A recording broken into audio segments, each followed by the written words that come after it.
എന്റെ ബമ്മിൽ ഒരു അടിയുണ്ട്. ഇതിനൊരു നിയമവശമില്ല. ഇയാളിങ്ങനെ മാക്കാച്ചി കുത്തനെ പോലെ ഇരിക്കുന്നെങ്കിൽ ഇയാൾ പറയുന്ന നിയമവശം കൂടെ നിങ്ങൾക്ക് കൃത്യമായിട്ട് മനസ്സിലാവും.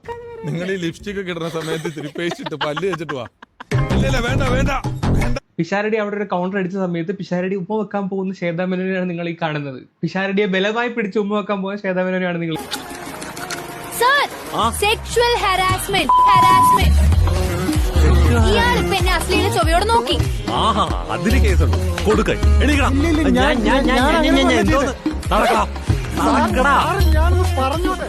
പിഷാരടി ഇലക്ഷന് ജയിച്ച സമയത്ത് ശ്വേതാ മേനോൻ ഇട്ട പോസ്റ്റ് ആണത്. കൺഗ്രാറ്റുലേഷൻ പിഷു എന്നും പറഞ്ഞിട്ട് ഉമ്മ കൊടുക്കുന്ന പോസ്റ്റ്. പിഷാരടിക്ക് ഉമ്മ കൊടുക്കുന്നത് കാണുന്നത്.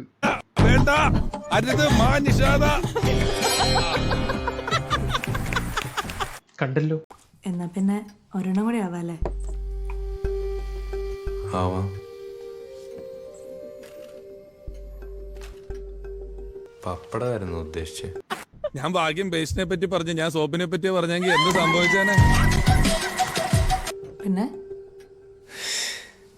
ഞാൻ വിചാരിച്ചു നമ്മൾ ഈ പ്രേമത്തിന്റെ കാര്യമൊക്കെ പറഞ്ഞു വന്നുണ്ട്. ഇപ്പോഴത് പോരല്ലേ?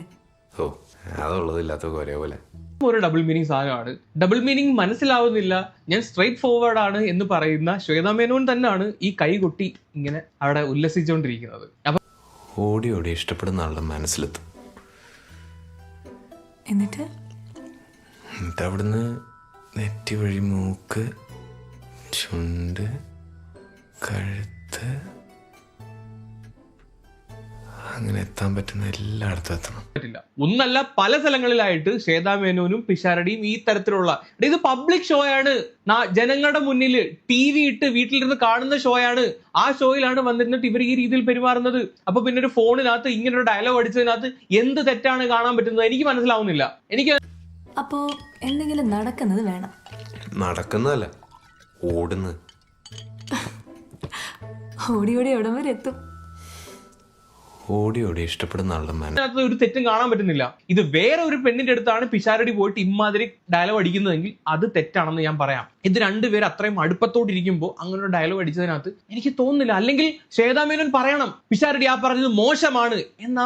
ഇത് നമ്മളിപ്പോ ആക്ടിങ്ങില് നമ്മൾ ഇവന് അടിയോട് അടി, ഇവന് ഏതോ, ഞാൻ പറഞ്ഞിടാ ഇത് എന്റെ സ്വന്തമാണ്, ഇത് പ്ലാസ്റ്റിക്കോ ഇതൊന്നുമില്ല. മൊമെന്റിൽ പറയണം. ശ്വേതാ മേനോൻ അങ്ങനെയും പറഞ്ഞിട്ടില്ല. അത് കഴിഞ്ഞിട്ട് ശ്വേതാ മേനോൻ അത് പറഞ്ഞ് മനസ്സിലാക്കുമ്പോൾ ചിരിക്കുന്നുണ്ട്. ഹസ്ബൻഡ് പോവട്ടെ, അന്നേരം ഞാൻ പറഞ്ഞ് മനസ്സിലാക്കി തരാം എന്ന് പറയുമ്പോൾ ശ്വേതാ മേനോൻ പൊട്ടിച്ചിരിക്കുകയും ചെയ്യുന്നുണ്ട്. ഈ ഒരു സാധനം ഞങ്ങളുടെ KKP സാർ എങ്ങനെയാന്നോ, ശബ്ദം താഴ്ത്തി പാൻറ്റീസ് ഒന്ന് താഴ്ത്തോ മോളെ എന്ന ഒച്ചയില ഡിപ്പാർട്ട്മെന്റിൽ പോയി ചോക്ക് എടുത്തോണ്ട് വരുമെന്ന് ചോദിക്കാം. ആണോ? എന്നിട്ട് നിന്നോട് അയാള് ചോക്ക് എടുത്തോണ്ട് വരാൻ പറഞ്ഞിട്ടുണ്ടോ? ഒരു പാഠം വിട്ടുപോയി. എന്താ? കിന്നാരത്തുമ്പികൾ. പിന്നെ ഒന്നുകൂടി കാമസൂത്ര. ഇതിനൊക്കെ എന്താണ് പറയേണ്ടത്? എന്താണ് പറയേണ്ടത്? വന്നിട്ട് എന്റെ ബമ്മിൽ ഒരു അടിയുണ്ട്. അത് ഇംഗ്ലീഷ് മൂവിയാടാ.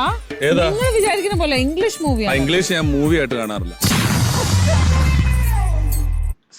ഇതിനെ എന്ത് ജോക്കായിട്ടാണ് പറയേണ്ടത്? ഇംഗ്ലീഷ് ഞാൻ മൂവി ആയിട്ട് കാണാറില്ല. ശ്വേതാ മേനോന്റെ ഫേസ് പോയ പോക്ക് കണ്ടോ നിങ്ങൾ? ആ ചിരിക്കുന്ന കണ്ടോ? ചില ആണുങ്ങളുടെ ഓരോരോ വികാരങ്ങൾ കാണുമ്പോ വായിക്കുമ്പോ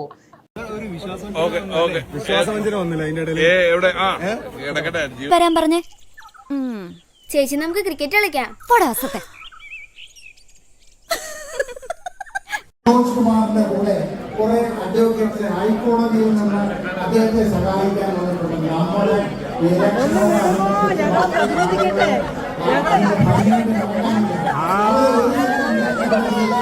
ഒരു